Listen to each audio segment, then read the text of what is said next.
বিয়ে করতে হলে খোঁজ খবর নিয়ে বিয়ে করতে হয়। হুট করে একজনের পছন্দ হইলো, কবুল বলে ফেললেন, ভেজাল আছে, পরে ভুগতে হবে, পস্তাতে হবে আজীবন।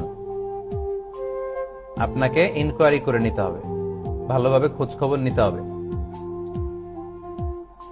কারণ আপনি শুধু, ব্যাপারটা হচ্ছে এমন যে আপনি আপনার শুধু স্ত্রী বাছাই করতেছেন না, আপনি আপনার ভবিষ্যৎ প্রজন্মের মা বাছাই করতেছেন। At the same time you don't just you are choosing your মানে soulmate, at the same time you are choosing the mother of your upcoming daughters and Sans.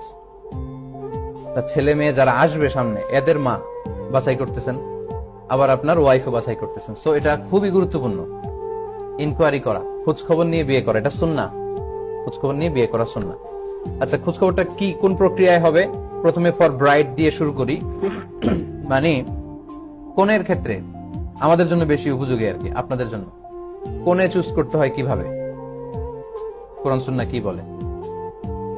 হাদিসে এসেছে চারটা ম্যাটার করে, চারটা জিনিস ম্যাটার করে। এখানে চারটা জিনিস দেখে বিয়ে করা হয় সাধারণত। সেক্ষেত্রে প্রিডমিনেন্টলি আল্লাহ রাসূল সাল্লাল্লাহু আলাইহি ওয়াসাল্লাম রিলিজিয়াসনেসকে প্রায়োরিটি দিয়েছেন, ধার্মিকতা। রাসূল সাল্লাল্লাহু আলাইহি ওয়াসাল্লাম বলেছেন চার জিনিস দেখে সাধারণত মেয়েদেরকে বিয়ে করা হয়, কিন্তু এক্ষেত্রে প্রাধান্য পাবে কি? ধার্মিকতা। হাদিসটা আমি পড়ি আপনাদের সামনে, তাহলে বুঝবেন। ইয়াকুলুন নবী সাল্লাল্লাহু আলাইহি ওয়াসাল্লাম ফিল হাদিসিস সহিহ তুনকাহুল মারআতু লিআরবাঈন। চারটা জিনিস দেখে সাধারণত মেয়েদেরকে বিয়ে করা হয়। এক নাম্বার লিমালিহা, তার মাল দেখে, মানে সম্পদ দেখে, তার সম্পদ বা তার বাবার সম্পদ, বাবার সম্পদও তো সে পাবে,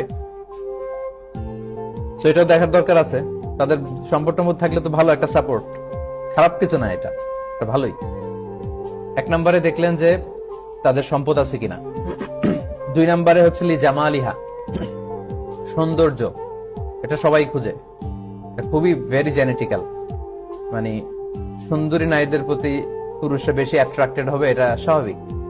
সো এটা আপনি খুঁজতে পারেন, সে রূপসী কিনা, সুন্দরী কিনা, ঠিক আছে, এটা খুঁজবেন। তিন নাম্বার হচ্ছে লি হাসাবিহা। হাসাব মানে, হাসাবের অনেক অর্থ। হাসাব মানে স্ট্যাটাস। ওই মেয়েটার হাসাবের ভেতরে তার এডুকেশনাল স্ট্যাটাস, তার এক্সট্রা কোয়ালিটিস, হ্যাঁ, তার ফ্যামিলি ব্যাকগ্রাউন্ড, তার বংশ, এই সবগুলো আসবে, এগুলো বিয়েতে দেখা হয়। চার নম্বরে হচ্ছে লিদিনিহা, তার ধার্মিকতা, রিলিজিয়াসনেস। তাহলে সম্পদ, তার সৌন্দর্য, তার স্ট্যাটাস এবং তার ধার্মিকতা। রাসূল বললেন চারটা জিনিস দেখে সবাই বিয়ে করে, তবে তোমরা যদি জিততে চাও তাহলে দিনদারি দেখে বিয়ে করো। ফাযফার বিযাতিদ দ্বীন তারিবাত ইয়াদাক, তোমরা ধার্মিকতা দেখে বিয়ে করো, তোমার হাত বরকতে ভরে যাবে। তো আমরা কিন্তু এটা খুব কমই দেখি। আমরা প্রথমে সবচেয়ে বেশি কি দেখি? সৌন্দর্য। ওকে, যেটা বাস্তব। যেহেতু এগুলো আমাদের খুবই পার্সোনাল ডিসকাশন এবং আমরা শেখার জন্য, জানার জন্য, সো এগুলো বলতে সমস্যা নেই। হ্যাঁ, আসলে সৌন্দর্যটা আমরা বেশি দেখি, কিন্তু আসলে এই যে আউটার বিউটিটা, এটা কয়েক বছর পরে থাকে না। একটা যেটা বেবি কনসিভ করার পরে এই সৌন্দর্যের ঝলকানি থাকে না, থাকে তার ইনার বিউটি, তার আউটার বিউটি থাকে না, লাস্ট করে না। লাস্ট করে তার ইনার বিউটি, তার ভেতরের সৌন্দর্যটা, এটা আজীবন থেকে যায়। সো আপনারা যদি সফল হতে চান, বিয়েতে সাকসেসফুল হতে চান, অবশ্যই ইনার বিউটিটাকে বেশি প্রাধান্য দিবেন। সৌন্দর্য তো অবশ্যই দেখবেন, আর সুন্দর হওয়াটাও তো আপেক্ষিক, তাই না? কার চোখে কারে সুন্দর লেগে যায়? যার নয়নে যার লাগে রে ভালো।